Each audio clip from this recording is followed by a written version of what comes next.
Alright, welcome back to our campaign. We have new fossils. We just finished extracting everything we had left from last time, working on the Patago Titan. I believe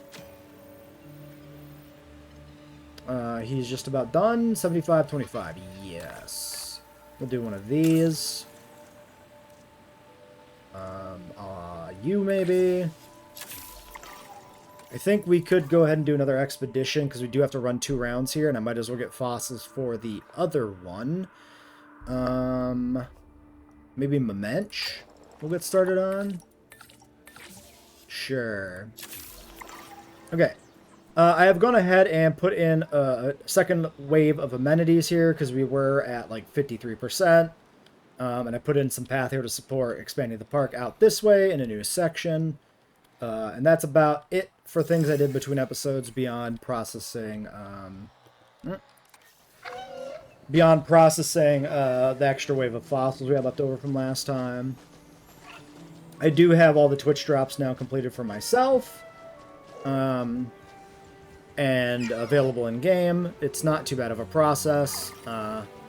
You just got to link up Twitch account to your Frontier account, which is how you also get the newsletter ATV skin. So it's all through like the same interface. So how much does it cost to dig Struthiomimus? Have we dug up Struthiomimus yet?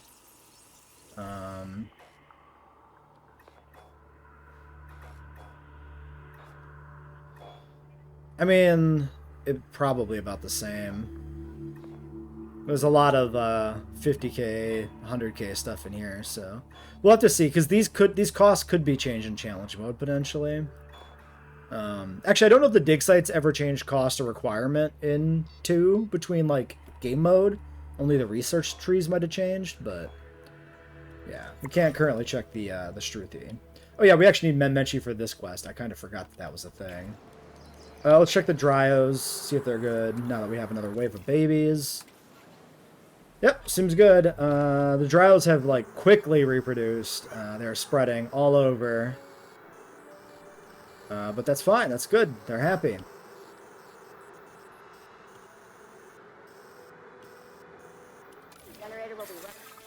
I don't know. I think the creative options in 3 are going to overrule 2, even if the difficulty is going to require a lot of fine-tuning in 3 maybe to make it work. We'll see. We'll see. It's still early days. I think JWE3 is going to have that new car smell for a while. So even if there is an argument to go back to 2, I think by the time I feel like I have any compelling need to go back to 2, we're going to have probably our first like real update for 3, and then it'll be, you know, another thing to push me back towards 3 and not 2. I'm having a blast with 3 so far. There's little quirks and weird things here and there. Aviaries are hot trash. That's about it. The rest of it, building a regular dinosaur park without aviaries is great. Just aviaries are almost copy-pasted from 2, even in terms of like environmental stuff. Do I think they'll change up the difficulty? Hard to say, you know?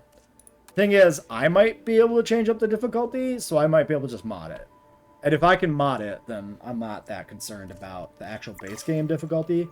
I think first DLC is going to be like Rebirth or Chaos Theory. I don't see them waiting too long to push out some stuff for that. Maybe Rebirth they wait a little while longer and do an actual campaign for, but I'm honestly not convinced Rebirth even gets a campaign because I honestly have no idea what you would do with that.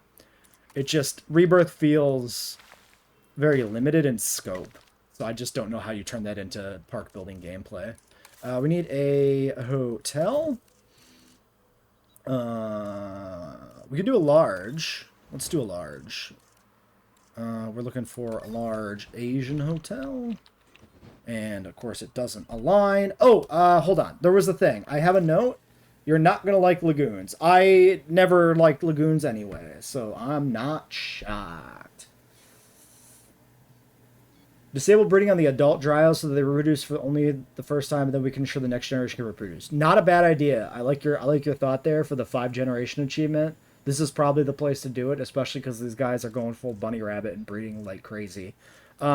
There's a setting somewhere about rotation. We want to take a look at this. This might help with the the tedium of rotating things to align better. Yeah, I mean, JWE, like, the change from 1 to 2 was much more substantial because there were... 2 felt mechanically, like, the management felt different. 3's management feels precisely the same as 2, except with ATVs thrown in. Which I'm not opposed to, necessarily, because I did like 2. But also, it might have been nice to see something a little extra thrown in there. Building placement. Rotation control preset. When enabled, the rotation controls use bindings that are more familiar with JWE players. Z, X, C to free rotate. To summon the change the rotation controls to an alternate style. Tap Z to rotate, hold Z to free rotate. Okay, I think this is not interesting. I think this is what I did read about, but I don't think it's interesting. There was a random comment on Reddit talking about, like, a way to rotate things better, but this doesn't actually seem like it improves anything. Alright. Let's get this hotel in here. So one of you, and then... I always have to look at the freaking key bindings, too. Because I'm just not used to it yet. But ultimately, like... For the situations in JWE2 where we were trying to align things to a path at a weird angle, and we do that thing where we like switch back and forth for like 2 minutes, this is still better, even though it's a little awkward when something is close to alignment, or not close to alignment, further from alignment, I guess you'd say. How it takes just a little bit of extra effort for like basic rotation, but all I'm saying is this is an improvement overall for allowing us to like really be picky. So yeah, what do I think is most likely to be cut from Rebirth? I think potentially Neurognathus. I like having the smooth rotation. You still have the choppy one. I just wish the smooth rotation was a little easier to get to. That's all. Having to do a few hotkeys kind of is feels suboptimal. That's all to me personally. The rotation is always clunkier in campaign because for some reason the campaign maps in all 3 games are never aligned to the grid. Everything is offset and it's really strange. I don't know why they've done it that way 3 times in a row. Do I think the Mutodons should be aviary animals? I think they'll be aviary animals. I think they'll just spend more time on the ground than like a pterosaur. I can't see them not being an aviary animal. Medium amenity is super free. Upgrade to a small power station's worth less. We do medium amenity. This is a medium drink. Drink. Deactivate, activate. Completed the cheese. Okay,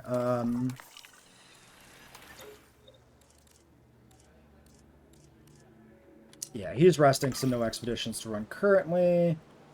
We should probably build our Patago pen here. So let's do that. You can hold C for smooth. Hold C for smooth. Hold on. Hold on. Oh, okay. I see what you mean. I see 100% what you mean. So if you... Okay, C is free. Okay, this is what threw me. The whole time I've been playing the game, right? I see this C for free rotate down in the corner. I clicked it like a hotkey to toggle an option. That's not what it is. It's hold C. Thank you, Wolfie Man. You have revealed the deep lore to me. Now I understand. This is partially the comment. This is huge. This is revolutionary. Excellent. All right. Cool. Yeah, I think with the aviaries, it would definitely be nice if there were other base shapes other than just dome. I agree with that completely. There is some level of customization you can do to like the exterior of the aviaries to maybe make them look different, but it's not changing them functionally, right? So that's the thing. All right. Huge tip there on the rotation. That's huge. Okay, so we're going to build a pen here, I think. Actually, let me do one of these. So we've got kind of a lake here that will eventually be inside the expanded section. Trying to get a sense of like what the border actually looks like in terms of biome. I think I might use this as kind of the basis for our second enclosure. I want to do a boat tour. So we're gonna do a this is gonna be a boat tour sauropod exhibit, and this is gonna be our truck tour sauropod exhibit. So the question is, how do I want to do the boat tour? I'm thinking a river sort of extending off of the little spit of land we have here. Let's do it. So if we do one of these, we'll do shallow. And then we're gonna kind of follow this like little gully that they've already given us.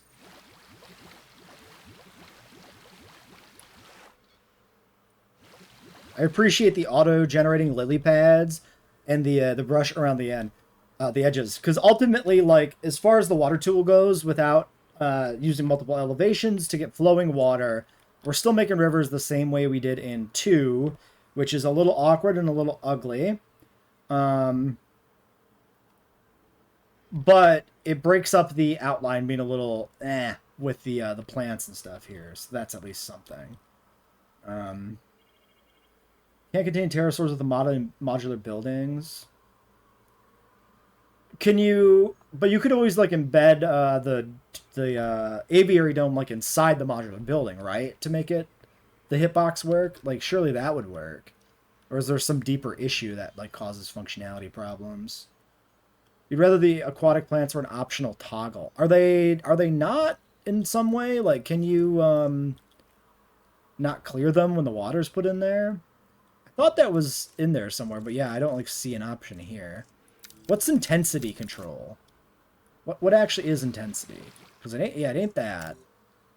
Like, I have no earthly idea what water intensity actually is.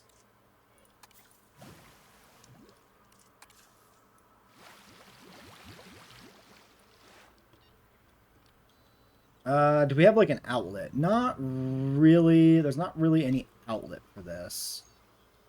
We could conceptually follow the idea that it's just kind of coming down here to this beach. Outletting. Or, no, I have a new plan. Dial it back, take it back, undo it. We're going to go back to about here, I think. We're going to swing inland.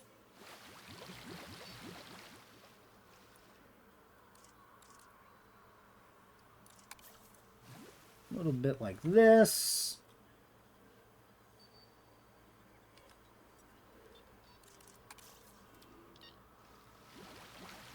Hopefully we'll get like a big pterosaur update or something at some point because we really do need it.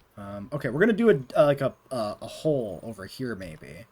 I'm thinking. So let's do, okay, a little bit lower. Let's do a little bit of flatten.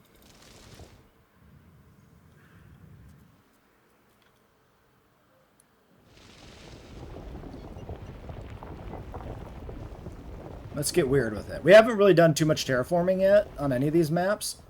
Let's start playing with it. So this map's generating quite a lot of rocks. And the Badlands kind of wasn't when we were doing some of this. We didn't do much, but we did a little bit.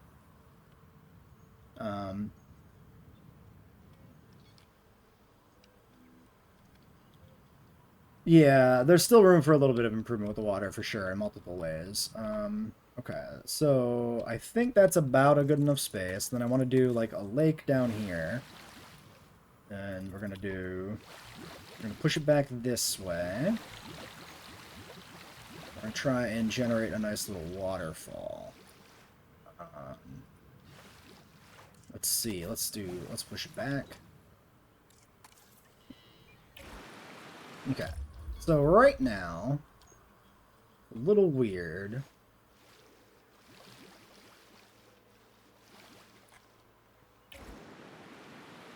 I want more of like a larger, more singular waterfall, I'm thinking.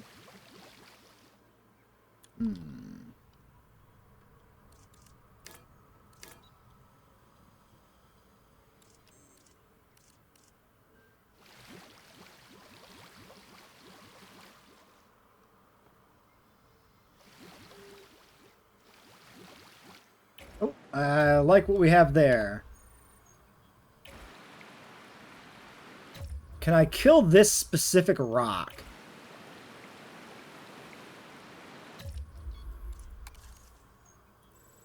Is there a way to just remove some rocks? Put your slope on max so the water go a lot closer to live without adjusting it automatically. Okay, great. Well, that's sort of what we figured out.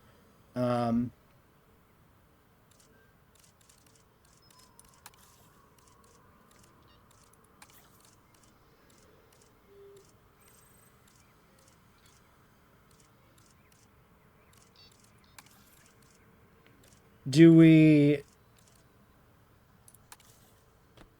Okay, let's go over here for a second. So that made big rock, a lot of rock.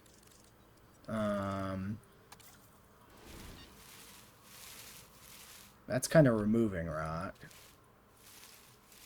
Oh, yeah, that does remove a rock. I feel like there should be something that automatically removes the rocks, right? Like that's got to be a thing that exists in some form somewhere.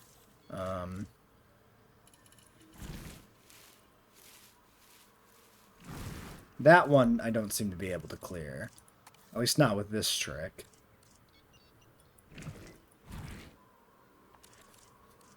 Yeah,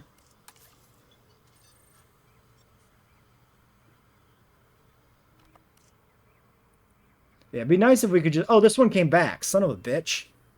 I didn't see what I did that made it come back. There we go. I think we'll call that good enough.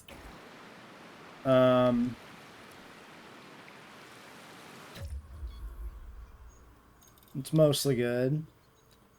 If you remove the foliage, I think they should be gone. Interesting. The demolish tool doesn't seem to do anything. Let's try the remove foliage. Okay. Okay. So the rocks are foliage. That's the trick. Think of the rocks as foliage. All right. Got it.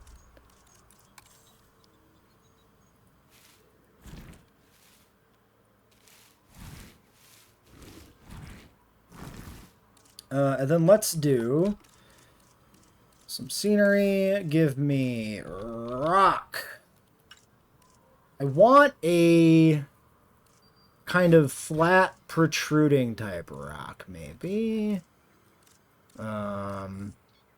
Huge angular rock. Rock cliff. Dynamic rock cliff. That's a little too big. That's a little too round. I'm thinking for these like gaps, like to find the right kind of rock to put on them. Too big still.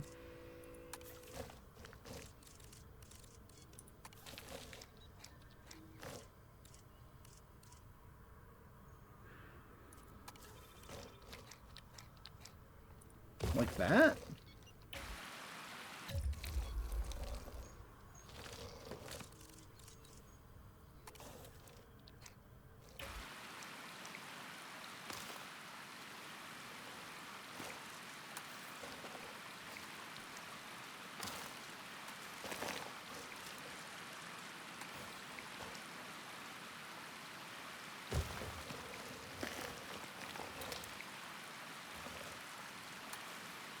Just to kind of cover up these, like, imperfections, essentially. Kind of weird that there's so many, like, free rocks right by the waterfall, but whatever. It's our first waterfall. Like, from scratch. I guess this one's got enough protruding, like, sections that doesn't really need a rock to, like, mask it in any way.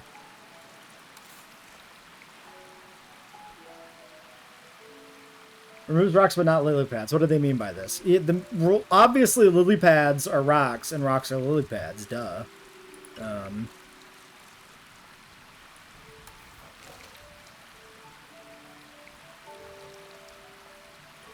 So we'll put one there like that.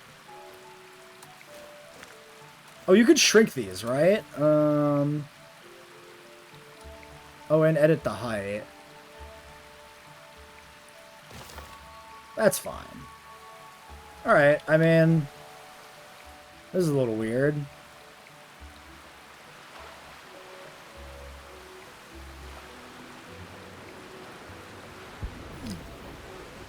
God, storm warning. Okay, well anyway, let's go pop the shelters. Thoughts on the game's music? I mean, it seems fine. Music is, I don't usually notice it in games unless it's like a Valve game. Notice the music when you're in like a rigorous section of Half-Life or something, but it's it certainly is music that is there. But I can't tell you anything about the music from the other two games, so.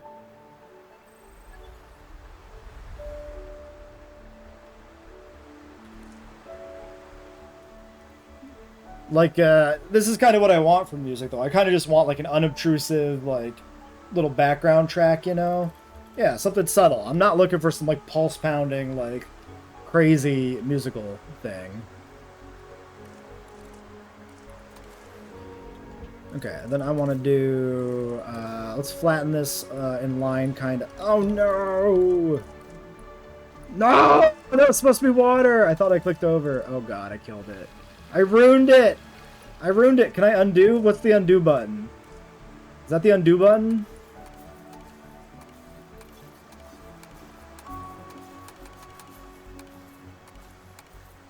Oh, thank God for the undo button. What a feature! Holy! Okay. Whew. Okay, let's try this again. We'll start over here. Careful. Careful. Okay.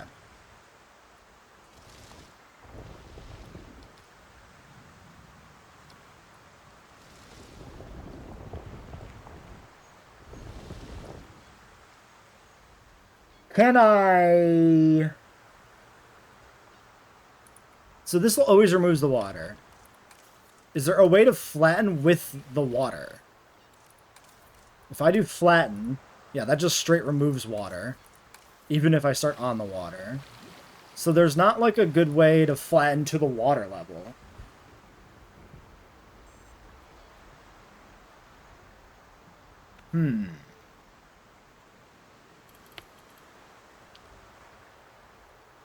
Because, like, this little nib here, how would I possibly flatten this out without ruining the water nearby?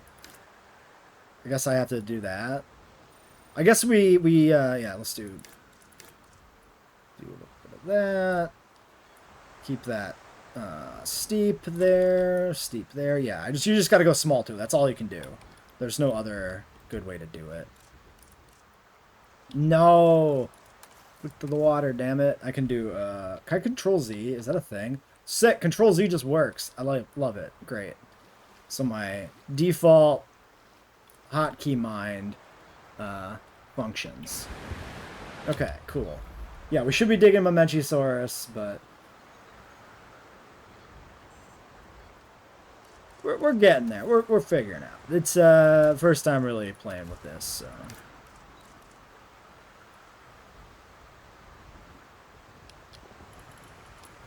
Okay. Let's check the fossil situation. So we got just 2. Let's hold off on that. Let's run a Momenchi dig. Faster.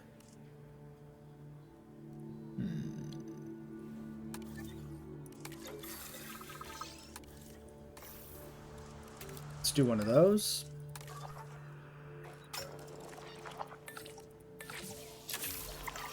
And let's take a look at our Patagos.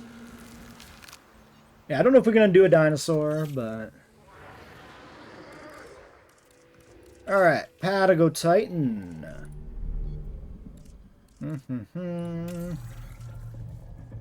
So, we got our female. do a little bit of this. Let's do a little bit of this. Decent little stripes, nothing too crazy. Can I see your head? Like, properly in the light, friend? Why are the shadows so intense? There we go. Nothing... Okay, there's like a little stripe on the cheek for the female. Okay, and then with the male... So he's got... Oh, he gets like... Ooh, I like that. I like the coloring here. Very cool. Let's pick like a white base. Just to look at the patterns.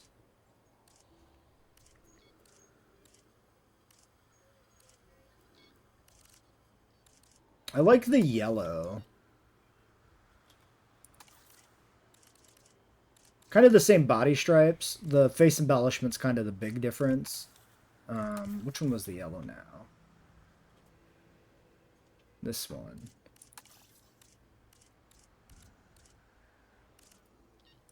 Yeah, let's do Pulcrana.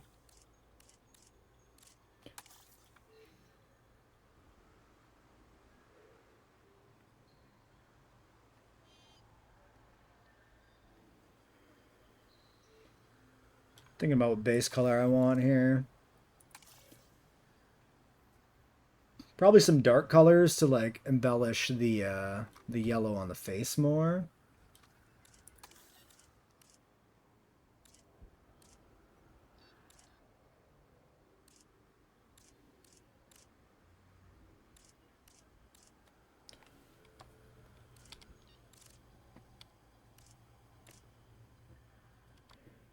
Probably too many, probably not gonna have that many males, but whatever. Random favorite, stick with the Pulcrana. Females, I'm just doing random.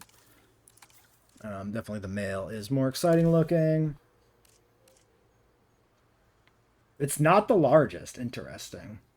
I mean, I guess part of the thing is with the franchise making everything oversized. If you have a paleo-accurate animal next to a franchise animal, it's just not going to work. The franchise animal will like always be bigger than a paleo accurate equivalent. We have to do max humility because it applies on an animal by animal basis, of course. So we'll do that. We have 6 more mods available. That's pretty good. We'll like pump some breeding in here maybe. Ooh, minus lifespan. That's a big no for me. We'll do 25, 25, 75, 50. Sure. I think that's fine. Alright, we need 12 genetics for this. We possess 11 currently on hand. You're out of points. You're incubation, so you are perfectly good to have more genetics.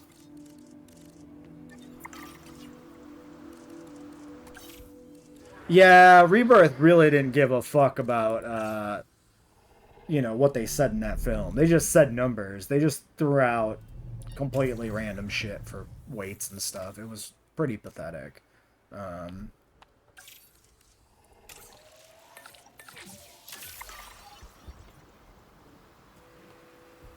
Alright, Patago. 90%. Just checking the comfort here since the storm could always cause some grievances. Why did the pop-up disappear? There it is. I just had to pan off and then back on. Do we really need social sauropods even with breeding we'll maybe only have like 10? I mean, I don't know. Here's the thing. I don't know how much it matters. I don't know what the scaling per animal looks like. I don't really know the math on how much social matters anymore. So I figure, fuck it, just throw it on there, you know. Let's get through the storm and then continue working on the herbivore paddock when it's not storming out.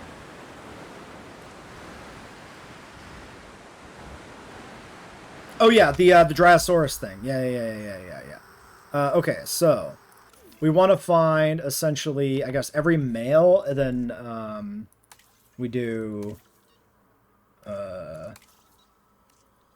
on can't breed. 3 on can't breed. I guess, do we want to do it on the entire, like, do we want to not have the females? Does that matter? Maybe. Wait, max hero herd. I thought that said hero. I was very confused. Max herd population reach. Shit. I didn't notice that. They are. This seems to be like a number. This isn't saying max like density. Like the other one had some sort of different label. So I guess the Dryosaurus, they don't want to be in a group larger than a set size. So they are not going to give us 5 generations.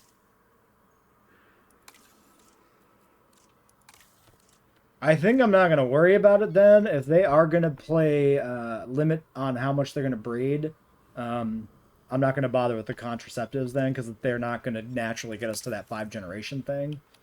So you know what? Let's let them do it if they want to, even though they won't, because they got too many herd members. Out of curiosity, what are they at? Okay, I'll catch you later, Ali. Thanks for coming by the stream. We have 6 adults. 12 juveniles, so 18.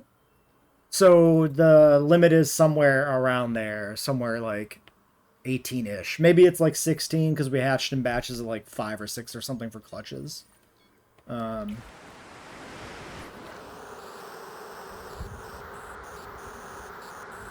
We'll keep an eye on some of the other ornithomimosaurs when we introduce them to the park and see if maybe they can be bred in subsequent generations with what we described, or what you described, perhaps with the idea of applying the contraceptives to the old generation. What we should do is one hatch, like we and then see if we get males and females, and if we do, we contraceptive the old generation. Yeah, 18 does feel pretty small, but Dryosaurus is always kind of weirdly... Like, Dryosaurus never worked really well as, like, a very large herd animal like the ornithomimosaurs did in 2 either, because the clutch size was small, so... If they're going to have one of the big herd animals kind of be like that, it's the one that makes the most sense to me. I want to do a ramp. So, if we do... What is the difference between... fixed ramp and dynamic ramp. I don't understand exactly what they're telling me here. But...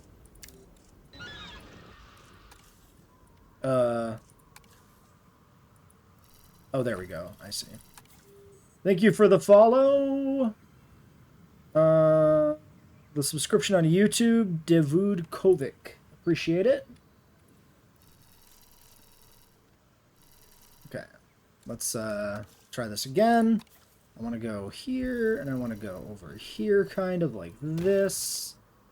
Okay. So that's the dynamic ramp. If we do the fixed ramp...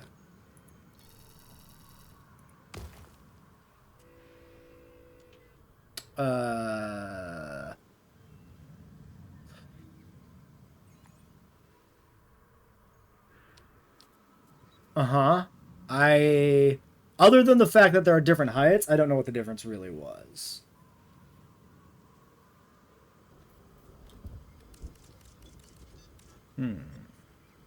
But anyway, it has achieved ultimately what I was trying to do here, which is create some sort of ramp so the animals can get down.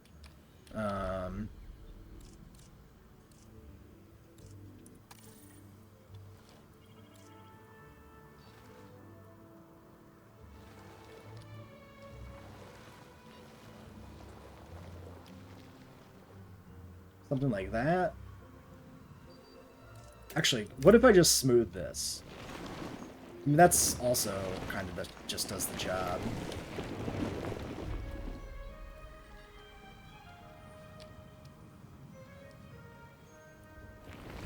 Yeah, the ramp really seems like it's going to be most useful, specifically for when you are trying to do,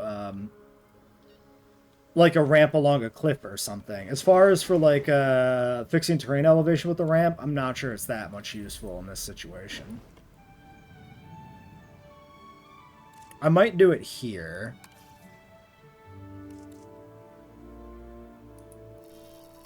Oh, why is that so wide?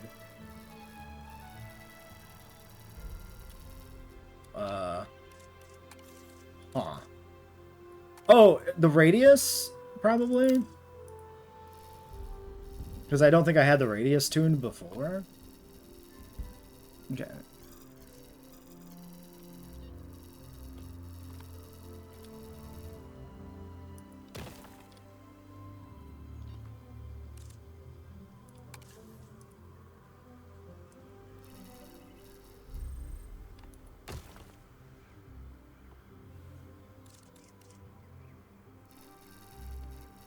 Still kind of an interesting way to do it. But I don't think it adds anything, ultimately. Alright. Smooth this out a little bit more. I guess it's a way to kind of keep an edge. You know what? Yeah, I don't hate that. I don't hate the fact that this gives us more of like a proper edge here. Over here, I sort of smoothed it out. Let's play with that a little bit. If we do that, then we do maybe a fixed. I don't know. Do one of these. Then we do a smooth. We do one of these.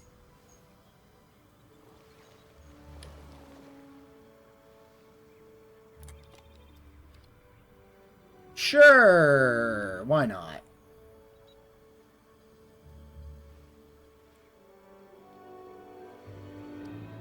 I think we'll try that. Okay, so let's do a little extra water thing off to the side here for like the boats, maybe. Or do I? Yeah, I think we do that. This is a good spot for it.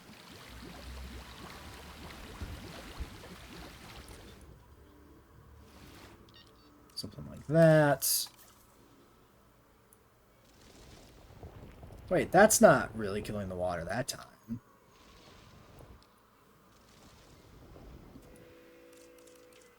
I don't know.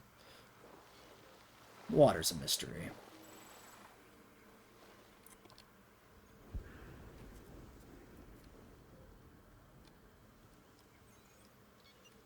Okay, this does look weird here.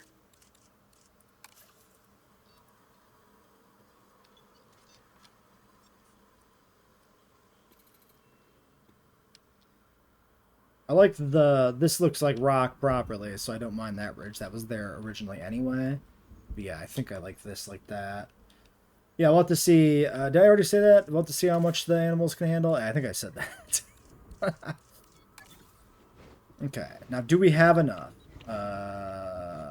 Yes. Maybe. Theoretically.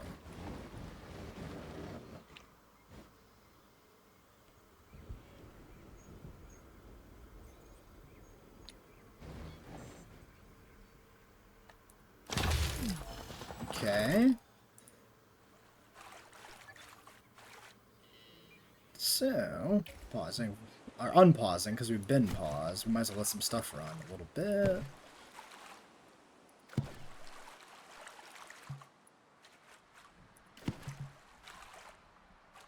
Okay, I would like to not do such zigzaggy arcs there. Right up against the waterfall.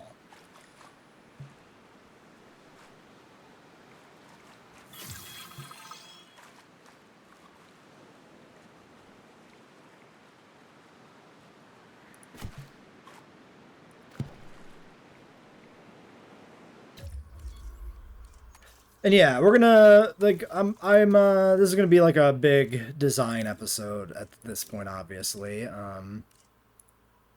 Let me know how people feel about some of this stuff. Like, oh no, I think that changed that, right? Yeah, it did. Okay, start further back. Don't get so close to the water. Okay, and now remove it. Deep. Remove it. Clean it up a little bit.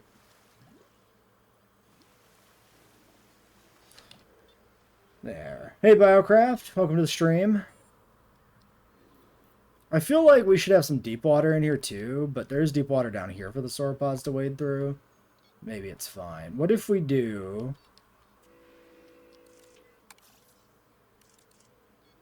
Can I just continue the deep, maybe? Sorta? Vaguely. Okay, then at least part of it's deep water there. Before it comes over here to the waterfall. Sure, why not? It's not because someone got pulled downstream. It'd be cool if that was like a mechanic.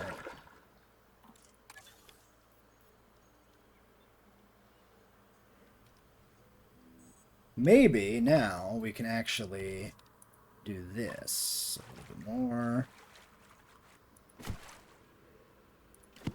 Yeah, okay.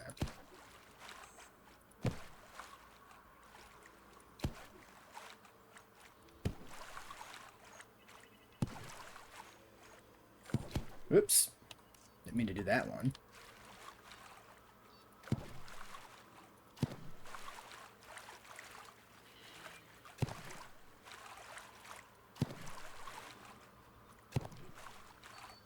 We're gonna. This is gonna be another like ginormous exhibit, but that's intended.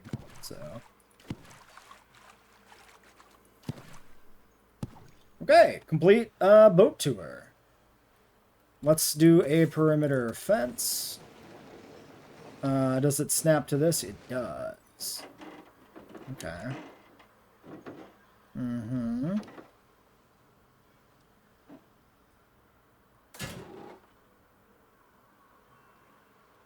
Okay, so we got this cliff here. Probably not gonna... Well, maybe it will let me go down here. Okay.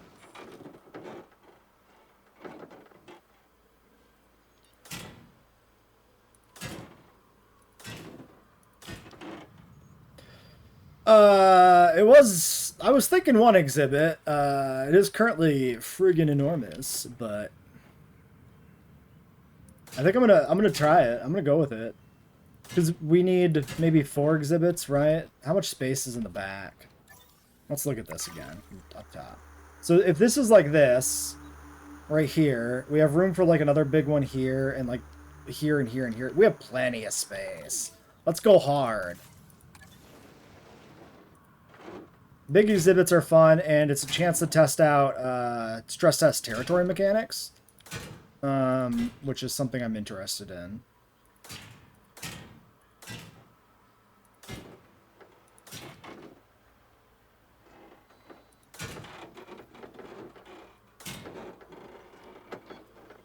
Come on, let me put it across the gap. You can let me do it.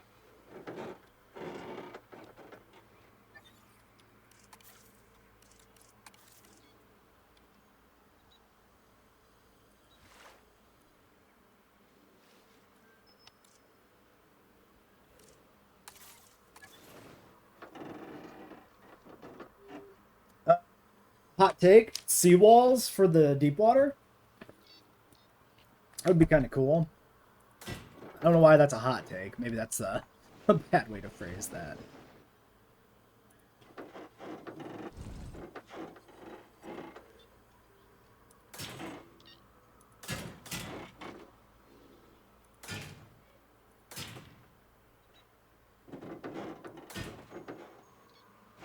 Terrain too steep. I don't know why the terrain cares about the angle, because it is kind of weird that like it's too steep if you go down at too sharp or too shallow of an angle, but sometimes you can get away with it with a little bit of finesse. Let's do it from the other direction. Okay, I mean I could just go up there. Maybe one of these and then one of these. Yeah. Okay.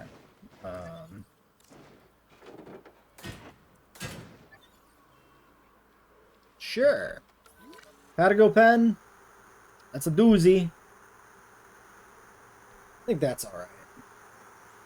Mentioning the basin, Patago up high. I wanted to specifically test the idea of them walking down on the sides. In fact, let's do another one of these. Let's do deep water here.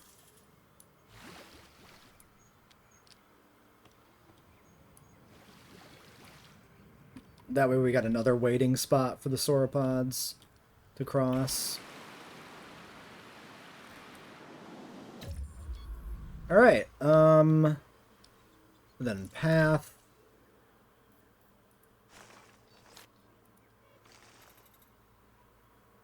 Yeah, I think we'll do crossed here somewhere. And then this can be coming in straight there. And then it's just like a nice little down slope. Sort of, maybe. Maybe we do a little further back here.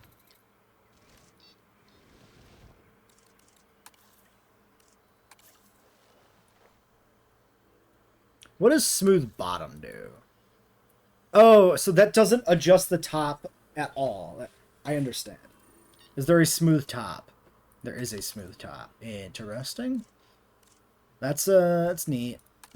It'll take a lot of time to, like, actually think of these tools in the middle of, like, building things. Because I, 1,000 hours of JWE2 and 1,000 hours of JWE1, like, I've been conditioned for limited options.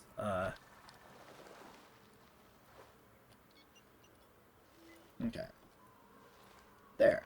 And then the path up there is still essentially flat. We've got a small enclosure area here we can potentially use. So I'm thinking this can come over here, and then maybe do a little one of these and a little one of these. Well, let's do it from here. Actually, let's do it like this. We do this, kill this, kill this. This comes over here. Oops. This, and then we do...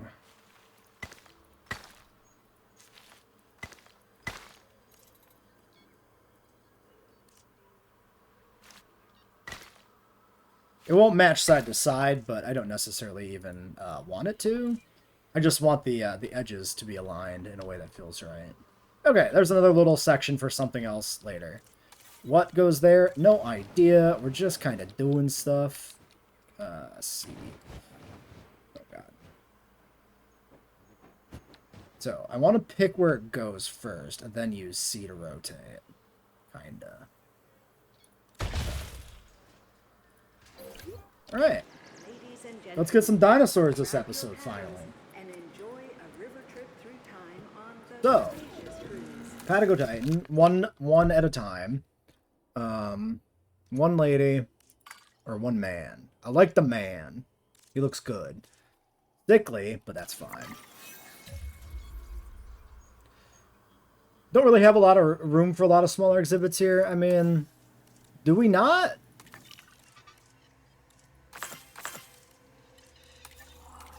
We need a lot more welfare than we have. Can we get a welfare specialist? That'd be huge. Cheaper incubation, but only 3 points. We have a ton of cash. We're flush. Wait, do I have a synthesis or an incubation? No, I have incubation. I have cheaper incubation guy with no welfare. This guy's dog shit, actually.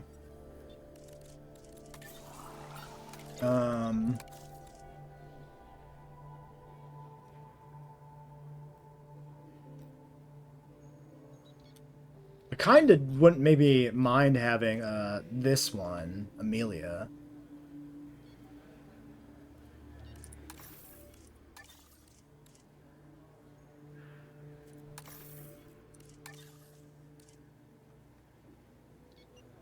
Welfare specialist as well. Okay. Big staff, but we have a lot of cash, so I'm not that jazzed. I'm not that concerned about it. I'm not going to worry about it. Let's put a point into the cheaper incubation one. The new cheaper incubation one.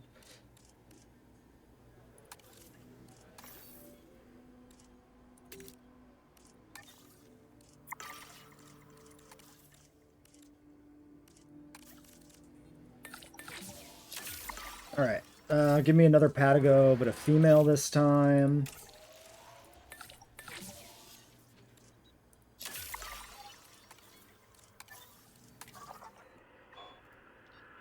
My Menchie is depleted, so I guess it's done.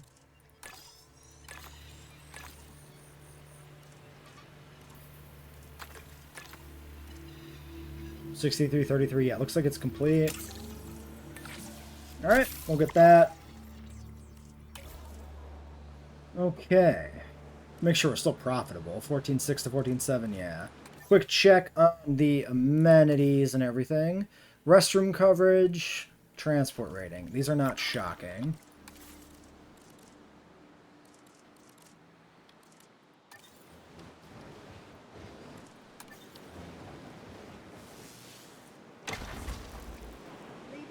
Okay.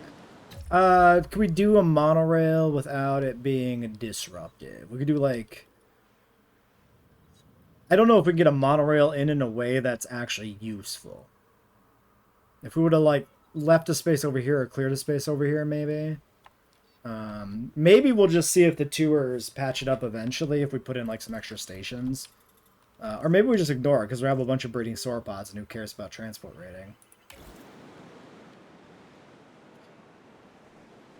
Yeah, the sauropods we could definitely... They're easier to sterilize. Okay, let's look at the nests. So I downloaded a few. So we've got this one. We've got this one. We got this one. That's for... Wait, that's a large? Are there any large carnivore nest ones? I mean, there must be, right? People are making them. We'll use this one for the Patagos. Let's get them in because we don't know the requirements they might have for how they nest yet. All right, so let's look at this one. Female or male? I mean, we'll take the female because we need the female. Large appetite, long-lived, humble, social, compatible, fertile. All right, let's go. Let's go. We actually rolled every genetic we put on that. Look at that. This was like multiple 25%ers, right? We did guaranteed humble and then like 50% social, 25 on the other ones, right? You're not sure if large carnivores use large nests. It'd be really funny if they don't because of how many carnivore-themed large nests there are on the workshop. But it's definitely possible that people designed them without considering whether or not they were used. I would not be surprised if that was the case, to be honest. Okay, here's what we're going to do, right? This episode's been going along, but I want to get the Patagos out. So we're going to pause, and we're going to cut magically to having both of these adult Patago Titans in the park. I think we'll take the dinosaur population one, and we'll just... No, this reduces. I don't want to reduce. Never mind. Yeah, just fill our contract. We have our Patago ready, so let's get him out. We could watch the first one land, you know, at least. We confirmed that if you drive a car into deep water, it sinks into the water and then despawns, so that's fun. Wait, no, I want cheaper. Sure. The other one's busy, so I'm not going to bother doubling it up. And yes, a medium food.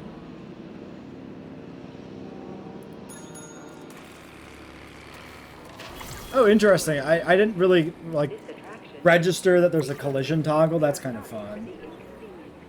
Yeah, why would the security industry want less? I mean, it would be more secure to have less dinosaurs, but historically in the franchise, the security division's been the one that's always, like, wants to do the shady shit. Release a dinosaur and watch it eat people. George Lambert's, like, first goddamn mission in JWE3.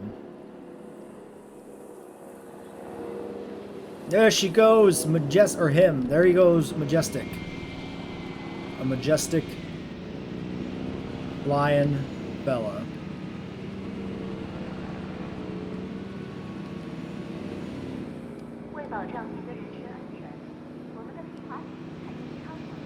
We could speed this up, at least.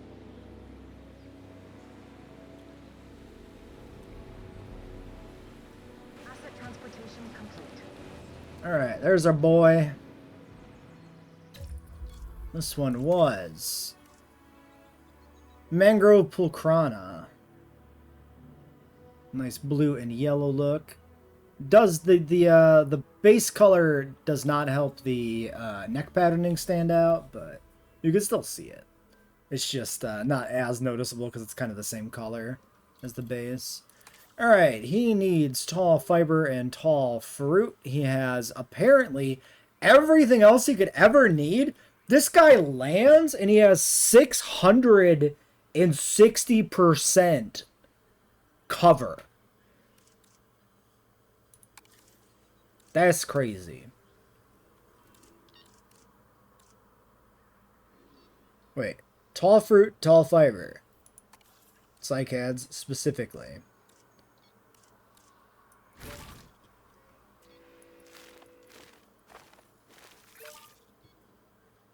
That's it. He's already comfortable. That's super easy. I do wish it was tall leaf, tall fruit, so you would have a reason to use the ginkgo specifically. But yeah.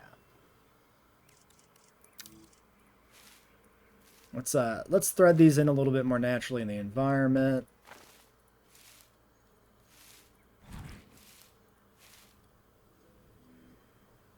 Copy pasted Dreadnoughtus needs. That would not surprise me. That's pretty typical.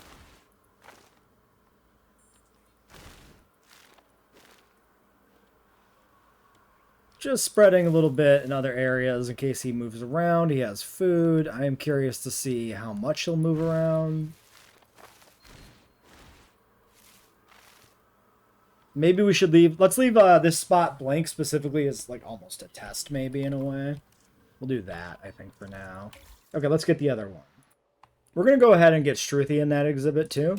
So let's do a little bit of this and a little bit of this. The males.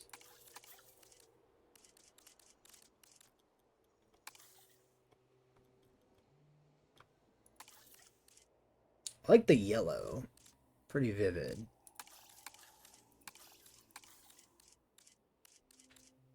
Kind of matches the vibe of the Patago Titans. Let's do that. Let's do Pilo. And then some darker base colors.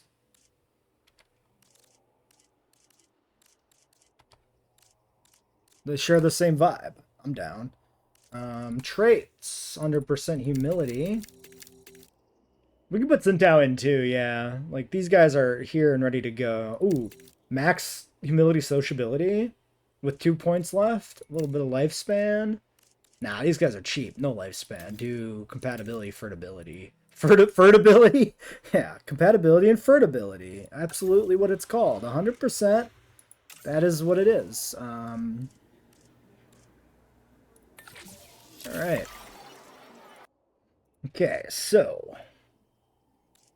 Fertile. Should we make the... Would it be a metagame thing to make specifically the one fertile one the male?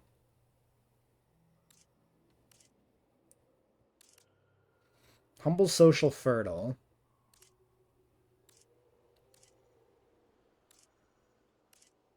I'm kind of feeling that. Because then the fertile trait should essentially always have a chance to pass to the second generation.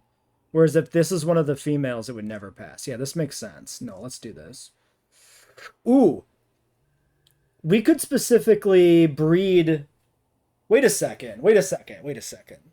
There's a breeding program thing here that we could do. Where, like, I mean, I don't mean an in-game breeding program. I mean, we specifically breed a clutch of all females with half of the traits we want, and then a clutch of all males with the other half of the traits we want. And then we try and... we should do that. Maybe not this park build, since we've already dedicated a lot of time towards some other things. Maybe... Okay. Here's what we're doing. When we do the Ornithomimus park build... when we do the park that has Ornithomimus in it, we're going to build the ultimate Ornithomimus. We're going to try and do subsequent generations... and try to get an Ornithomimus with every trait and see if it's possible. The great Ornithomimus breeding program. It's happening. 100%. This is what we're doing here. We're just going to try this like 1 male, 4 female thing. And we're just gonna look at the animals that hatch and see about like the situation with like the fertile gene. Like if you want to do a single clutch, like we just want to see if this is kind of potentially an optimization to do to have the best um, the best gene spread to be your only male or your only female. So this is one strategy we can test, but it is not the only strategy. Cheaper incubation and you have 0. You save me 10k. I don't think I need it. Thank you. All right, there's our nice male Struthy, right by the boat tour. Asset has been delivered. We have some ground leaf scattered around. They should eventually, be happy. And then, hopefully they find their nests over here and enjoy the little communal grassland nesting area we've got going on. Patago number 2 is now down 2. So, for you, requires large nest. Yeah, let's get a large nest going. Nice open plan nest here for them. No requirements, so they don't need anything special to smash. So they will just do it. Do I want to put the nest somewhere else?